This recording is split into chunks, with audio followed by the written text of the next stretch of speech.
แล้วตอนนี้เขาก็มายืนอยู่กับอีกหนึ่งค่ะเซเลบริตี้ของเมืองลาวเป็นซาแป้งหนาแล้วว่าตัวท็อปอีกคนหนึ่งในเมือง ขอฟังเนื้อฟังตัวในอยเด้อ เอามงยิงใส่มงยิงใส่หมอมงไงเนี่ยไม่เสียหัวบางจะเสียหัวกับ18 บวก18 บวกตอนนี้เขากำลังทายหุ่มนางแบบอีกแล้วก็โซนนั้นจะมีนางแบบอยู่หลายคนเห็นบอกเห็นเป็นนางแบบเต็มเลยวันนี้นางแบบขอบอกว่าหลายแห้ง11แล้วก็สร้างผักก็จะมีอยู่40เกิดน้องส่วนเข้มแหลมปี๊ดเลยค่ะตกคุ้มเนี่ยกำลังแถวออกเนาะมาต้องโซ่สกิลกันอย่างกันหมดเลยโลเคชั่นนี้คุ้นๆกันแมนบอลเพราะว่าเป็นโลเคชั่นที่อยู่ไทยตอนสิบประจำศาสตร์ที่ก่อนจะไปประเทศโปแลนด์นั่นเองเขาสิไปเบิ่งจุดที่ไทย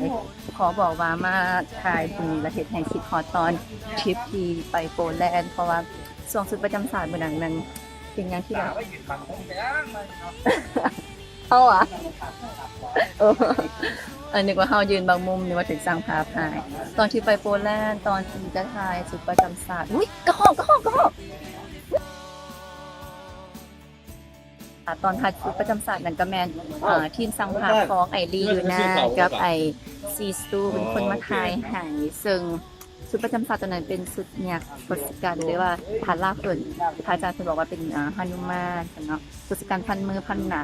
สุดนักแฮแล้วก็ทาอยู่นี่มือนั้นเป็นมือทวิธีเห็นสุดประจำศาสตร์แล้วก็ลองใส่เกิบพี่ฮะก็เฮ็ดในมันสียังบ่แห้งสีเกิบนะติดตีนกับตีนเลยเกือบเป็นหนังออกมานำยืนอยู่ประมาณ3-4 ชั่วโมงแบกสุดประมาณ40 กิโล30-40 กิโล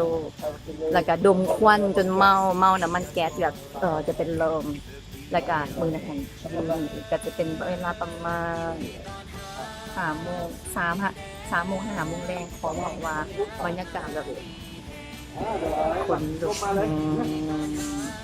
เพราะว่าเขามีภาพหนึ่งที่ถ่ายไปละมันจะมีนอกแปลกๆอยู่เพิ่งต้นมันแปลกๆที่หลายคนบอกว่าเป็นนอกของสิ่งศักดิ์สิทธิ์หรือว่าเนี่ยก็นั่งใหม่ว่ะสิ่งศักดิ์สิทธิ์หรือว่าเทวดาหรืออาจจะเป็นอาถรรพ์ของสุดประจำศาสตร์เดี๋ยวเขาจะเอาปลูกมาให้เบิ่งบางคนก็บอกว่าอย่างก่อนทีมงาน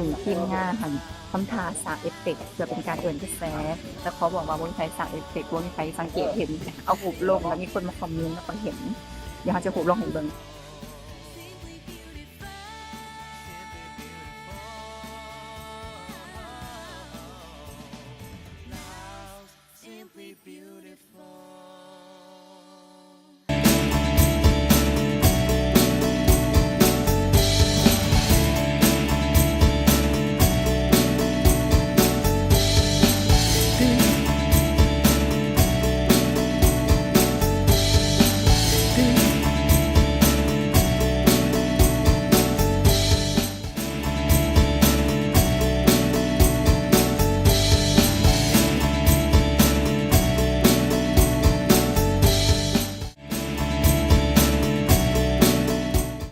แล้วมือนี้เนาะกระบมมือเพราะว่าเขามีกำลังใจดีๆมาจาก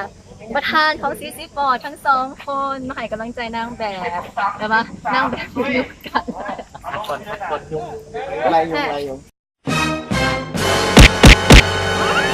ใช่ไหมโอ้โหบนแยงคือว่าทายตอนนี้ถ่ายแล้วทายแล้วเอาเลยนี่เด้ตุ่มยูฮะนะบอกว่าคัดก่อนเพราะยุงร้ายอีก